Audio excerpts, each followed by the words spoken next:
충격적인 소식입니다. 사우디아라비아 리야드 인근 사막 한가운데서 예상치 못한 사태가 발생했습니다. 유럽연합의 자존심을 건 초고온 사막 에너지 정류소 프로젝트가 위기에 처했습니다. 프랑스 국영기술연구소가 설계한 첨단 냉각 시스템이 모래폭풍에 무너져 내렸고 수십억 유로가 투입된 이 프로젝트는 파국 직전에 놓였습니다.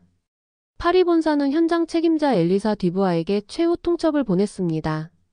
즉시 해결하지 못하면 유럽은 이 프로젝트에서 철수하게 될 것이다. 그 와중에 한국의 현대 엔지니어링은 이미 사막의 위협을 극복한 기술을 보유하고 있었습니다. 하지만 프랑스 대표 엔지니어 엘리사의 자존심이 한국의 도움을 청하는 것을 가로막고 있었습니다. 과연 엘리사는 어떤 선택을 하게 될까요? 자존심을 지키며 실패할 것인가, 아니면 자존심을 버리고 성공할 것인가? 사막 한가운데서 벌어진 두 기술자의 이야기 지금 시작합니다. 저는 엘리사 뒤부아입니다. 파리 공가대학을 수석으로 졸업한 엔지니어죠. 오늘 저는 사우디아라비아 리야드 국제공항에 도착했습니다. 유럽연합의 대표 엔지니어로서 이곳에 파견된 것입니다. 비행기에서 내리자마자 찌르는 듯한 열기가 저를 덮쳤습니다. 섭씨 45도. 숨이 턱 막히는 느낌이었습니다. 하지만 긴장할 필요는 없습니다. 저는 프랑스 국영기술연구소의 최고 인재니까요. 마담 디부아 환영합니다. 사우디 측 영접 담당자가 말했습니다. 초고온 사막 에너지 정류소 프로젝트는 저희 왕실에서 직접 주관하는 국가 사업입니다. 유럽 측 대표로 오신 것을 영광으로 생각합니다. 저는 미소를 지으며 말했습니다. 이 더위쯤이야 제가 해결할 수 있습니다. 차에 오르면서 창밖을 바라봤습니다. 끝없이 펼쳐진 모래 언덕과 사막. 이곳에 세계 최초의 초고온 사막 에너지 정류소를 건설하는 것이 제 임무입니다. 단순한 태양광 발전소가 아닙니다. 사막의 극한 더위를 이용해 전 세계 에너지 문제를 해결할 혁신적인 기술이죠. 숙소로 가는 길에 파일을 훑어봤습니다.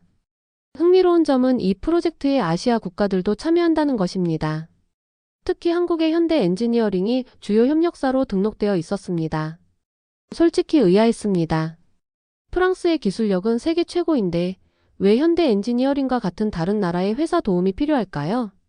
사막 환경에서의 경험이 있으신가요? 담당자가 물었습니다. 아프리카 알제리에서 소규모 프로젝트를 진행한 적이 있습니다. 저는 자신감 있게 대답했습니다. 이곳은 훨씬 더 험합니다. 사하라보다 더 위험한 환경이죠. 저는 웃으며 고개를 끄덕였습니다. 아버지는 항상 말씀하셨죠. 엘리사, 진정한 엔지니어는 어떤 환경에서도 적응하는 사람이다. 아버지 역시 뛰어난 엔지니어였습니다. 저는 그분의 딸답게 이 임무를 완벽하게 수행할 것입니다. 호텔방에 도착해 창문을 열었습니다. 지평선 너머로 붉은 태양이 지고 있었습니다. 내일부터 현장에서 만나게 될 사람들, 특히 현대 엔지니어링 팀과의 협업, 그리고 제가 이끌어갈 프로젝트를 생각하니 가슴이 뛰었습니다. 이것은 단순한 기술적 성취가 아닙니다. 저는 프랑스의 품격을 대표합니다. 실패는 용납할 수 없습니다. 다음 날 아침 저는 일찍 현장에 도착했습니다. 넓은 사막에 기초 공사가 시작된 모습이 보였습니다. 굴착기와 트럭들이 분주히 움직이고 있었죠. 뒤부아 씨, 이쪽입니다. 프로젝트 현장 사무실로 안내받았습니다. 사무실에 들어서자 현대 엔지니어링 한국팀이 이미 회의를 진행 중이었습니다. 그중 한 남자가 도면을 가리키며 무언가 설명하고 있었습니다. 키가 크고 딱 벌어진 어깨, 선이 굵은 얼굴에 단정한 머리. 그가 고개를 들어 저를 보았습니다. 안녕하세요, 엘리사 뒤부아입니다. 유럽연합 대표 엔지니어죠. 제가 먼저 인사했습니다. 그는 가볍게 고개를 숙이며 말했습니다. 한도윤입니다. 현대 엔지니어링 책임자입니다. 첫인상은 무뚝뚝하다는 것이었습니다. 미소 한 번 없이 짧게 인사하고 다시 도면으로 시선을 돌렸으니까요. 저는 이런 분위기에 당황했지만 프로페셔널하게 행동하기로 했습니다. 지금 어떤 부분을 논의 중이신가요? 저는 도면 쪽으로 다가가 물었습니다. 도윤 씨는 침착한 목소리로 대답했습니다. 냉각 시스템 배치에 관해 논의하고 있습니다. 이 지역은 모래 폭풍이 자주 발생하기 때문에 기존 설계에 문제가 있을 수 있습니다. 문제라니요? 저희 설계는 알제리에서도 검증된 시스템입니다. 제가 약간 방어적으로 대답했습니다. 이곳은 알제리와 다릅니다. 도윤 씨의 목소리는 차분했습니다. 모래의 입자가 더 작고 미세합니다. 일반적인 필터로는 막기 어렵죠. 저는 속으로 불쾌함을 느꼈습니다. 제 설계에 문제가 있다고? 게다가 보조 역할을 맡은 현대 엔지니어링 팀이 주도권을 가지려는 듯한 태도가 마음에 들지 않았습니다. 감사합니다만 저희 시스템은 그런 점까지 고려했습니다. 먼지 입자 크기에 따른 필터링 기능이 있어요. 제가 단호하게 말했습니다. 도윤 씨는 더 이상 말하지 않았습니다. 그저 고개를 끄덕일 뿐이었죠. 하지만 그의 눈빛에서 의심을 읽을 수 있었습니다. 오후에 현장 투어가 있었습니다. 사막의 태양은 정말 무자비했습니다. 헬멧 안에서 땀이 비 오듯 흘렀죠. 저는 현대 엔지니어링 팀이 설치한 임시 시설물을 보았습니다. 특이한 형태의 방진 커버였습니다. 이건 무엇인가요? 제가 물었습니다. 모래 차단 시스템입니다. 현대 엔지니어링이 개발한 기술이죠. 도윤 씨가 설명했습니다. 솔직히 말해서 그들의 기술은 인상적이었습니다. 하지만 제 자존심이 그것을 인정하지 못하게 했습니다. 저는 프로젝트 진행 일정을 확인하며 말했습니다. 내일부터 본격적으로 공사를 시작하겠습니다. 기존 설계대로 진행하죠. 도윤 씨가 잠시 망설이다 말했습니다. 현지 환경에 맞게 설계를 수정하는 것이 좋겠습니다. 지금 변경하면 일정이 지연됩니다. 사우디 왕실은 빠른 진행을 원하고 있어요. 제가 단호하게 답했습니다. 현장을 떠나기 전 저는 자신감 넘치는 미소로 말했습니다. 프랑스 기술은 실망시키지 않아요. 도윤 씨는 아무 말도 하지 않았습니다. 그저 묵묵히 지평선을 바라볼 뿐이었죠. 공사 시작 일주일 후 재앙이 찾아왔습니다. 기상예보에는 없던 갑작스러운 모래 폭풍이었습니다. 아침에 일어나 창밖을 보니 세상이 황갈색으로 변해 있었습니다. 시야는 5미터도 안 되었습니다. 급히 현장으로 달려갔습니다. 도착했을 때 이미 최악의 상황이 펼쳐지고 있었습니다. 프랑스식 자동 냉각 시스템은 모래로 가득 찼고 필터는 완전히 막혀버렸습니다. 통신 설비마저 마비되어 본부와 연락이 끊겼습니다. 이럴 수가. 저는 망연자실한 채 서 있었습니다. 그때 도윤 씨가 현대 엔지니어링 작업자들을 이끌고 나타났습니다. 그들은 미리 준비한 특수 천으로 중요 설비들을 덮기 시작했습니다. 현대 엔지니어링 팀이 설치해둔 방진 커버와 바닥 열순환 시스템만이 정상 작동하고 있었습니다. 폭풍이 잦아든 후 피해 상황을 점검했습니다. 프랑스 설계의 핵심 설비들은 대부분 손상되었습니다. 반면 현대 엔지니어링의 장비는 거의 무사했죠. 사무실로 돌아와 보고서를 작성하는데 도윤 씨가 들어왔습니다. 저는 창피함에 고개를 들지 못했습니다. 괜찮으십니까? 그가 물었습니다. 네. 간신히 대답했습니다. 여긴 사하라보다도 더 위험합니다. 도윤 씨가 조용히 말했습니다. 이곳의 모래는 특별합니다. 입자가 미세하고 날카로워 어떤 필터도 완벽하게 막을 수 없죠. 저는 처음으로 그의 말에 귀를 기울였습니다. 이건 단순한 기술적 문제가 아니었습니다. 재접근 방식 자체가 잘못되었던 것입니다. 어떻게 대처해야 할까요? 저는 솔직하게 물었습니다. 사막은 싸워서 이길 수 있는 상대가 아닙니다. 사막과 함께 사는 법을 배워야 합니다. 그날 밤 숙소로 돌아와 창밖의 사막을 바라보았습니다. 왜 이런 상황을 예측하지 못했을까요? 왜 현대 엔지니어링의 조언을 무시했을까요? 처음으로 이건 좀 이상하다는 생각이 들었습니다. 제 확신이 너무 강했던 것일까요? 전화가 울렸습니다.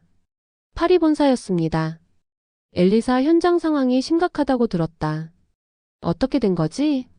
모래 폭풍이 예상보다 심했습니다. 하지만 곧 복구할 수 있을 겁니다. 시간이 없어. 사우디 왕실에서 압박이 심하다. 어떻게든 일정을 맞춰야 해. 전화를 끊고 깊은 한숨을 내쉬었습니다. 이제 어떻게 해야 할까요?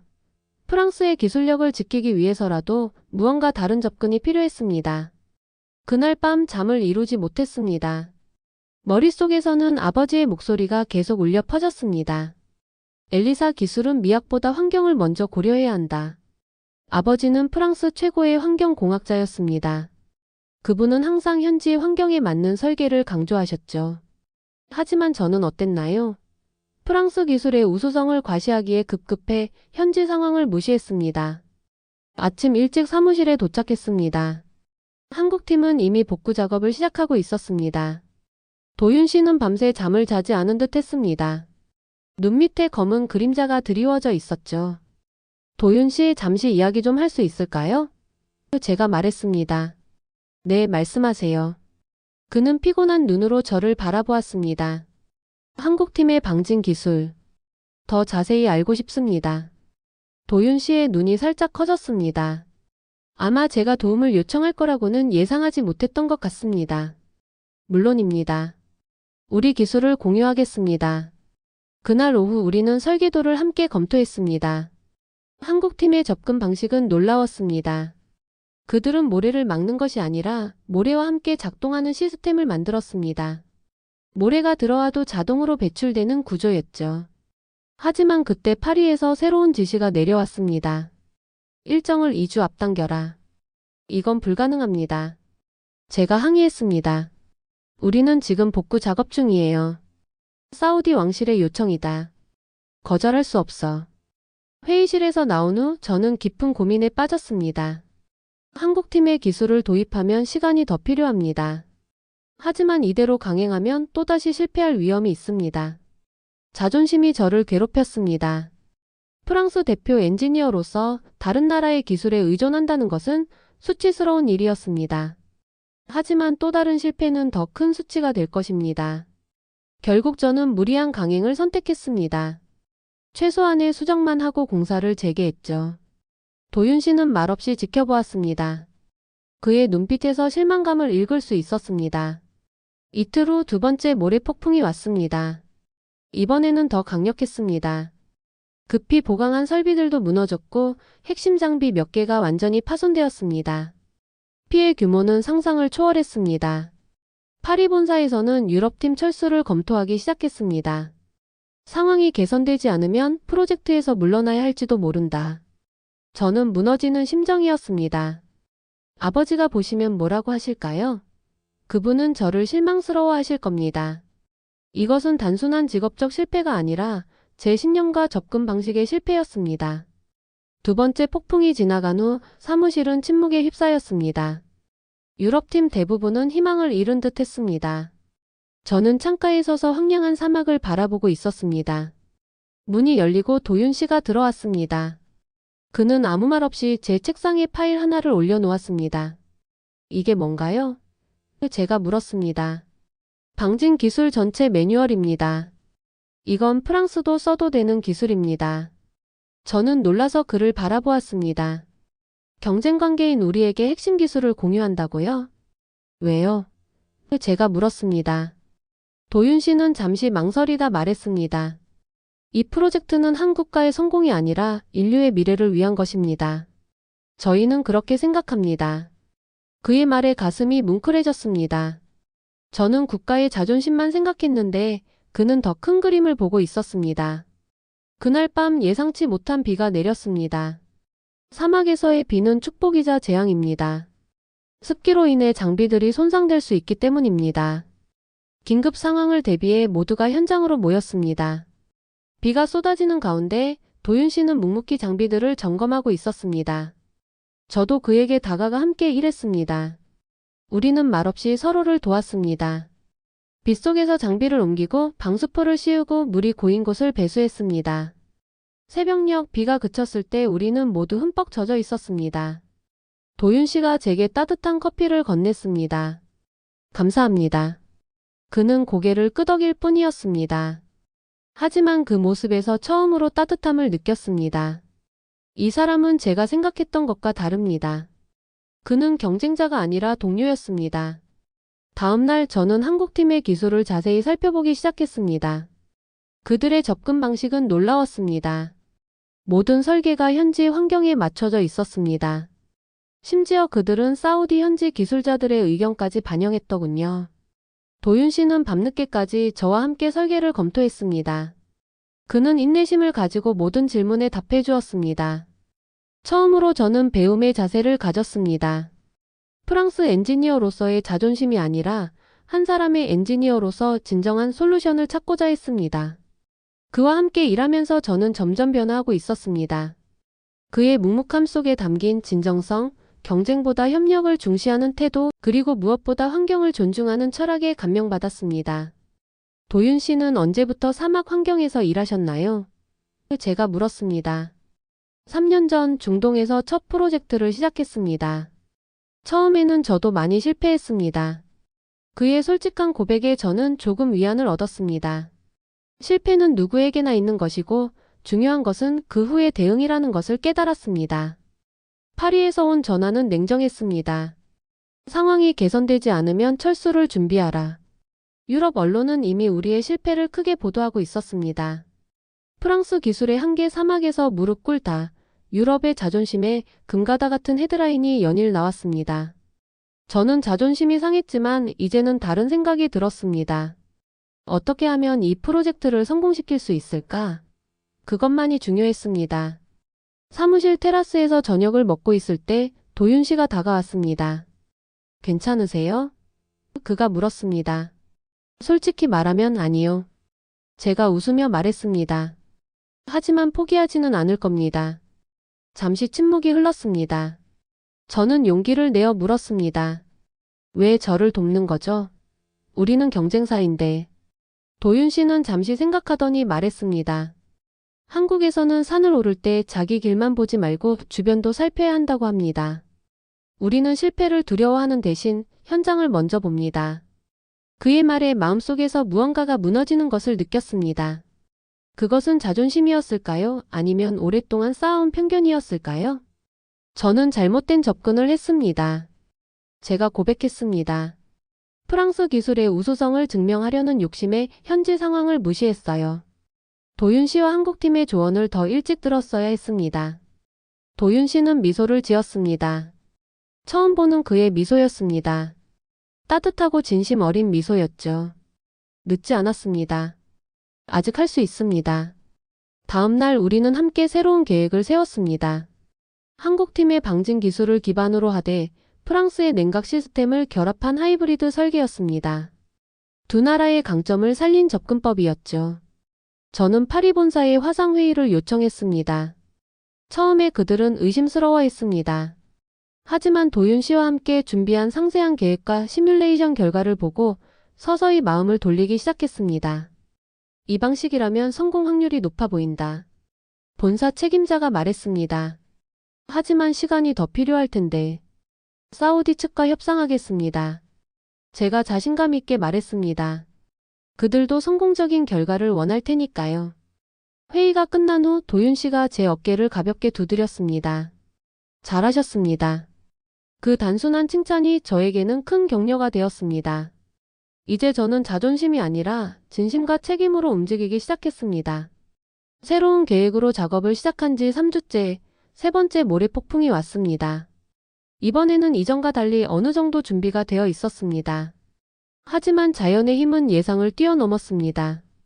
폭풍은 밤새도록 몰아쳤습니다. 아침이 되어 현장에 도착했을 때 저는 최악의 상황을 예상했습니다. 하지만 놀랍게도 대부분의 설비는 무사했습니다. 한국팀의 방진 기술과 프랑스의 첨단 냉각 시스템이 결합된 하이브리드 구조가 효과를 발휘한 것입니다. 다만 마지막 터널 냉각 설비가 파손되었습니다. 이 설비는 전체 시스템의 핵심이었습니다. 없어서는 안 될 중요한 부분이었죠. 얼마나 심각한가요? 제가 도윤 씨에게 물었습니다. 복구 가능하지만 시간이 필요합니다. 그가 대답했습니다. 문제는 납기일이죠. 제가 말을 이었습니다. 우리는 사무실로 돌아와 긴급 회의를 열었습니다. 남은 시간은 2주. 그 안에 설비를 복구하고 전체 시스템을 가동해야 했습니다. 기존 설계로는 불가능합니다. 도윤 씨가 말했습니다. 완전히 새로운 접근이 필요해요. 그는 도면을 펼치고 제안을 시작했습니다. 그의 아이디어는 혁신적이었습니다. 터널 냉각 방식 자체를 바꾸는 것이었죠. 기존의 유럽식 방식이 아닌 한국에서 개발한 모듈형 설계였습니다. 이 방식은 검증되지 않았어요. 유럽팀의 한 엔지니어가 지적했습니다. 한국에서 이미 테스트했습니다. 도윤 씨가 차분하게 대답했습니다. 소규모였지만 원리는 같습니다. 모두의 시선이 저에게 집중되었습니다. 결정은 제가 내려야 했습니다. 유럽 대표로서 한국의 설계를 전면 수용한다는 것은 쉬운 일이 아니었습니다. 그것은 어떤 의미에서 패배를 인정하는 것과 같았습니다. 하지만 그때 저는 깨달았습니다. 이것은 승패의 문제가 아니었습니다. 우리는 살려야 했습니다. 이 프로젝트를 그리고 미래 에너지의 가능성을 살려야 했습니다. 도윤 씨의 설계를 받아들이겠습니다. 제가 단호하게 말했습니다. 지금부터 모든 자원을 여기에 집중합시다. 파리 본사에 보고했을 때 그들은 처음에 반대했습니다. 하지만 저는 단호했습니다. 이것이 유일한 해결책입니다. 우리가 실패하면 유럽은 이 분야에서 완전히 뒤처지게 될 것입니다. 하지만 성공한다면 우리는 새로운 협력 모델을 만들어낸 선구자가 될 겁니다. 결국 본사도 동의했습니다. 그리고 마라톤이 시작되었습니다. 밤낮 없이 작업이 진행되었습니다. 한국팀과 유럽팀이 함께 일했습니다. 더 이상 그들과 우리가 아니라 하나의 팀이었습니다. 도윤 씨는 놀라운 리더십을 보여주었습니다. 그는 조용하지만 확고했고 문제가 생길 때마다 빠르게 해결책을 제시했습니다. 저는 그의 일하는 방식에서 많은 것을 배웠습니다. 특히 현장 중심의 접근법, 모든 가능성을 열어두는 유연성, 그리고 협력의 중요성을 말입니다. 어느 날 밤 함께 도면을 검토하다가 저는 도윤 씨에게 물었습니다. 어떻게 이렇게 침착할 수 있나요? 이 모든 압박 속에서. 도윤 씨는 잠시 생각하더니 말했습니다. 우리 할아버지는 농부셨어요. 그분은 항상 말씀하셨죠. 자연과 싸우지 마라. 자연의 일부가 되어라. 저는 그 말을 엔지니어링에도 적용합니다. 그 단순하지만 깊은 말이 저에게 큰 울림을 주었습니다. 진정한 기술은 자연을 지배하는 것이 아니라 자연과 조화를 이루는 것이었습니다. 마지막 2일 우리는 거의 잠을 자지 않았습니다. 모든 것이 계획대로 진행되었지만 마지막 테스트가 남아 있었습니다. 시스템이 실제로 작동할까요? 테스트 당일 모든 관계자가 현장에 모였습니다. 사우디 왕실 대표, 유럽연합 관계자, 아시아 협력사들. 모두의 시선이 저와 도윤 씨에게 집중되었습니다. 준비됐나요? 제가 물었습니다. 도윤 씨는 고개를 끄덕였습니다. 함께 버튼을 눌렀습니다. 시스템이 작동하기 시작했습니다. 먼저 냉각 모듈이, 그 다음 열 교환기가, 마지막으로 전체 정류 시스템이 가동되었습니다. 모든 것이 완벽하게 작동했습니다. 사막의 뜨거운 열기가 에너지로 변환되고 모래는 더 이상 장애물이 아니라 시스템의 일부가 되었습니다. 그 순간 저는 이제 자존심이 아닌 진심과 책임으로 움직이고 있다는 것을 깨달았습니다. 초고온 사막 에너지 정류소 프로젝트 성공적으로 완공되다. 세계 각국의 언론이 우리의 성공을 대서특필했습니다. 사막 위 최초의 모래방지형 에너지 정류소라는 기록과 함께 유럽과 아시아의 기술 협력 모델로 소개되었습니다. 사우디 왕실은 특별 기념식을 열었습니다. 현장에는 프랑스와 한국의 기술이 함께 새겨진 작은 동판이 놓였습니다. 그 위에는 이런 문구가 쓰여 있었습니다. 인류의 미래를 위한 협력의 증표. 기념식에서 저는 짧은 소감을 말했습니다. 우리는 기술의 한계를 넘어섰습니다. 하지만 더 중요한 것은 우리가 국가 간 경계를 넘어 하나의 팀으로 일할 수 있다는 것을 증명했다는 점입니다. 이 프로젝트의 진정한 성공은 기술적 혁신이 아니라 협력의 새로운 모델을 만들어냈다는 데 있습니다. 도윤 씨도 간단히 소감을 말했습니다. 우리는 사막으로부터 많은 것을 배웠습니다. 인내, 적응, 그리고 존중. 이 가치들은 이 프로젝트를 넘어 앞으로의 모든 도전에 적용될 것입니다. 프로젝트 마무리 후 저는 파리로 돌아가는 비행기를 탔습니다. 창밖으로 넓은 사막이 펼쳐져 있었습니다. 이제 그 사막은 저에게 두려움의 대상이 아니라 존경의 대상이 되었습니다. 제 옆자리에는 도윤 씨가 앉아 있었습니다. 그는 한국으로 돌아가기 전 파리에서 열리는 국제 에너지 컨퍼런스에 참석할 예정이었습니다. 우리는 이제 서로의 나라를 방문하며 계속 협력하기로 했습니다. 엘리사, 다음 프로젝트는 어떻게 될까요? 도윤 씨가 물었습니다. 아마도 더 어려운 환경에서 더 복잡한 문제를 해결하게 되겠죠. 제가 웃으며 대답했습니다. 하지만 이번에는 처음부터 함께 할 겁니다. 도윤 씨도 미소 지었습니다. 이제 그의 미소는 더 이상 낯설지 않았습니다. 비행기가 고도를 높이면서 저는 이 경험에서 배운 것들을 되새겨 보았습니다. 자존심보다 중요한 것이 있다는 것, 실패가 항상 나쁜 것은 아니라는 것, 그리고 다른 문화의 지혜를 존중하는 것의 가치. 무엇보다 아버지의 말씀이 옳았다는 것을 깨달았습니다. 기술은 미학보다 환경을 먼저 고려해야 한다. 그리고 저는 여기에 한 가지를 더하고 싶었습니다. 기술은 국가의 자존심보다 인류의 미래를 먼저 생각해야 한다. 창밖을 내다보며 저는 조용히 말했습니다. 나는 졌지만 그래서 이겼다. 한국에게, 아니 기술에게. 도윤 씨가 물었습니다. 뭐라고 하셨나요? 저는 미소 지으며 대답했습니다. 아무것도 아닙니다. 그냥 다음 프로젝트가 기대된다고요. 비행기는 계속해서 하늘을 날아갔습니다.